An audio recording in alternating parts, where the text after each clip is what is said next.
আসসালামু আলাইকুম প্রিয় বন্ধুরা, দেশে ও প্রবাসে যে যেখান থেকে দেখছেন প্রত্যেককে শুভেচ্ছা জানাচ্ছি। আশা করছি সবাই ভালো আছেন। বিআরটি প্রকল্প ঢাকা বিমানবন্দরের সামনের চিত্র এবং এই চিত্র সহ বিআরটি প্রকল্পটি নিয়ে আপনাদের সাথে কথা বলবো। আশা করছি যে অনেকদিন পর একটি আপডেট আপনাদেরকে দিতে পারবো। বিআরটি প্রকল্পটি এমনিতেই এই প্রকল্প নিয়ে নানা রকমের কথাবার্তা আছে, নানা রকমের সমালোচনা আছে, কারণ 3 বছরের প্রকল্প 10 বছর প্রায় গড়িয়েছে, ব্যয় দ্বিগুণেরও বেশি হয়েছে। এখনও এই প্রকল্পটি নতুন করে আবার অনিশ্চয়তায় পড়েছে। অনিশ্চয়তায় পড়ার কারণ হচ্ছে যে বাসগুলো কেনা হবে সেই বাসগুলোর টেন্ডার প্রক্রিয়া নিয়ে এবং বিগত যে সরকারের পতন ঘটেছে হাসিনা সরকারের, সেই সরকারের যে দরপত্র প্রক্রিয়ায় ওবায়দুল কাদেরের সিন্ডিকেট, সেই সিন্ডিকেটের কারণে প্রপারলি দরপত্র করা যাচ্ছিল না। সেই বিষয়টির কারণে কিন্তু বাস কেনার বিষয়টিও এখন অনেকটা অনিশ্চিত হয়ে গেছে। তবে সব মিলিয়ে এই প্রকল্পটি নিয়ে আজকে কথা বলবো। বেসিক্যালি আমরা আজকে আপনাদেরকে বিমানবন্দরের সামনে যে স্টেশনটি নির্মাণ হচ্ছে এবং এই সড়ক ঘিরে যা হচ্ছে সেই বিষয়গুলোই মূলত তুলে ধরার চেষ্টা করব। তো যে কথাটি বলা দরকার যে বিআরটি প্রকল্পটি অনেক আলোচনা, অনেক সমালোচনার পর মোটামুটি একটা জায়গায় আসছিল।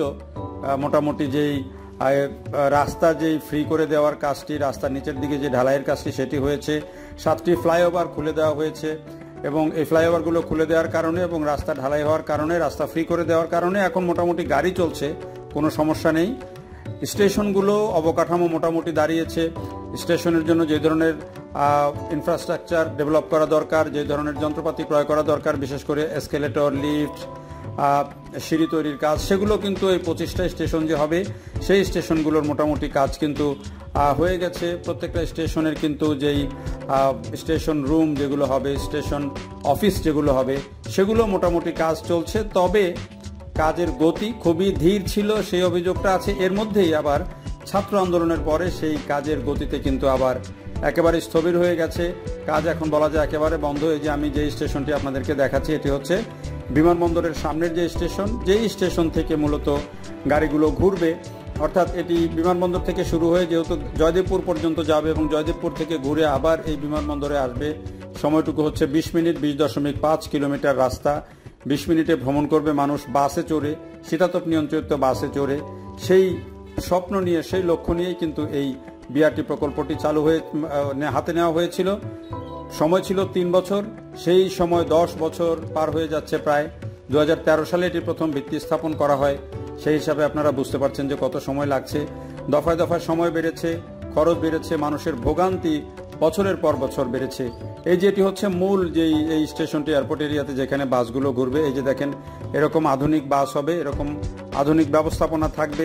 এটি হচ্ছে এই যেই বিআরটি প্রকল্প, তার মূল লক্ষ্য। এবং এখানে ঠিক নিচেই, এই বিআরটি স্টেশনের নিচেই কিন্তু যে আন্ডারপাস হচ্ছে বা করিডোর হচ্ছে মাটির নিচ দিয়ে, সেটির চিত্র একটু আপনাদেরকে দেখালাম, যেটি আবার এই বিআরটি থেকে কিন্তু এয়ারপোর্টের দিকে যাবে, হাজি ক্যাম্পের দিকে যাবে। তো সেটি আমরা আবার আলাদা ভিডিওতে আপনাদেরকে দেখাবো। এখন আপনাদেরকে যেটি দেখাচ্ছি যে এই যে বিআরটির যে বিমানবন্দরের সামনের যে স্টেশন এলাকাটি, সেই এলাকাটি কিন্তু এই যে ছাত্র জনতার যে আন্দোলন, সেই আন্দোলনের পরে যে বিক্ষিপ্তভাবে ইট পাটকেল বিভিন্ন জায়গায় পড়েছিল, বালুর স্তূপ, সেগুলো সেভাবে এখনও রয়ে গেছে। এরপরে কিন্তু আর নতুন করে কোনো কাজ হয়নি। এই যে স্টেশন রুমটি আধা অবস্থায় আছে, এটির কাজ চলছিল, সেই কাজ এখন একেবারেই বন্ধ আছে। আমরা এখানে কোনো কাজ চলমান অবস্থায় দীর্ঘদিন থেকে আমি এই সড়কে যাওয়া আসা করি, দেখতে পাচ্ছি না যে কাজ হচ্ছে। নতুন করে কবে কাজ শুরু হবে সেটিও এখনো পর্যন্ত নিশ্চিত নয়। তো এই অবস্থায় আমরা দেখছি যে প্রকল্প এলাকায় যেভাবে যে অবস্থায় পড়েছিল আন্দোলনের আগে সেভাবেই পড়ে রয়েছে।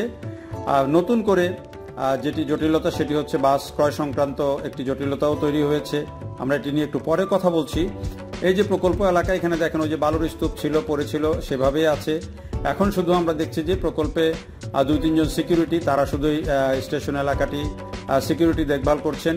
এর বাইরে কিন্তু আর কোনো শ্রমিক নেই, কোনো কাজ হচ্ছে না, সব কাজ কিন্তু একেবারে স্থবির হয়ে আছে।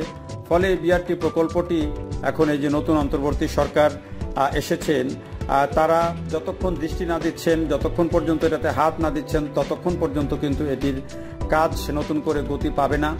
যেহেতু এটি বাংলাদেশ সরকারি রোডস অ্যান্ড হাইওয়ে এটি বাস্তবায়ন করছে, সড়ক বিভাগই বাস্তবায়ন করছে, ফলে এটি বাস্তবায়ন করতে হলে সরকারেরই বিষয়টি দেখভাল করতে হবে।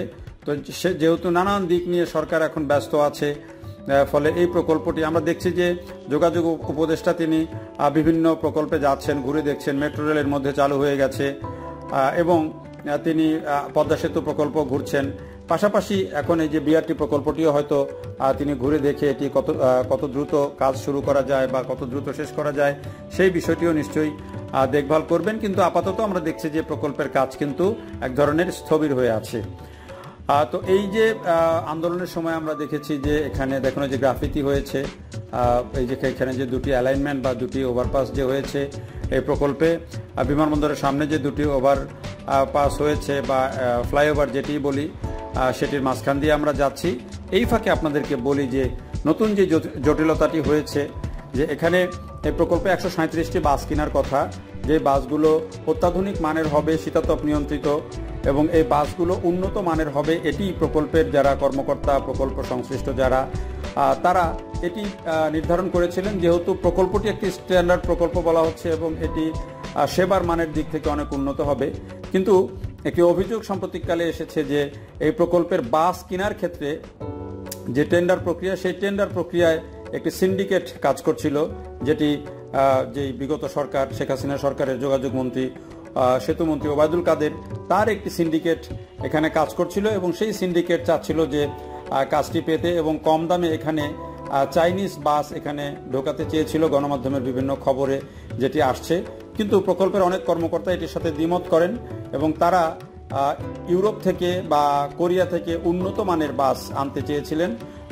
তার জন্য যদি খরচ ডবলও হয় তাও সেটি তারা করতে চেয়েছেন, কারণ এখানে যদি বাসগুলোর লাইফ টাইম অনেক বেশি না হয়, ইউরোপ বা কোরিয়া থেকে বাস আনলে সেগুলোর লাইফ টাইম তারা চিন্তা করেছিলেন যে 20-25 বছর হবে, কিন্তু চায়না থেকে আনলে তাদের যে ধারণা যে এই বাসগুলোর লাইফ টাইম 3-4 বছর 5 বছরের বেশি হবে না এবং এটি সাস্টেইনেবল হবে না। এই প্রকল্পে নানা রকমের জটিলতা দেখা দিবে, এটি হচ্ছে তাদের যুক্তি, যারা ভালো বাস কিনতে চাচ্ছেন তাদের।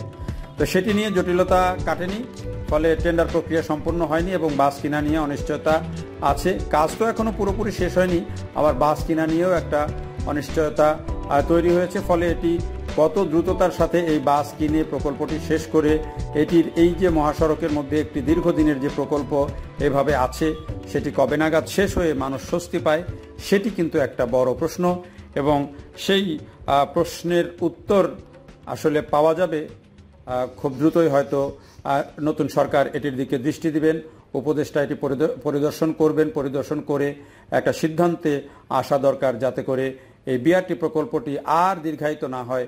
10 বছরের বেশি হয়েছে, এটি দ্রুত আসলে শেষ হওয়া দরকার। মানুষ যেন এটি থেকে অন্তত সুফল পায়, সেই দিকটাতে দৃষ্টি দেওয়া দরকার। দেখার জন্য সবাইকে অনেক ধন্যবাদ।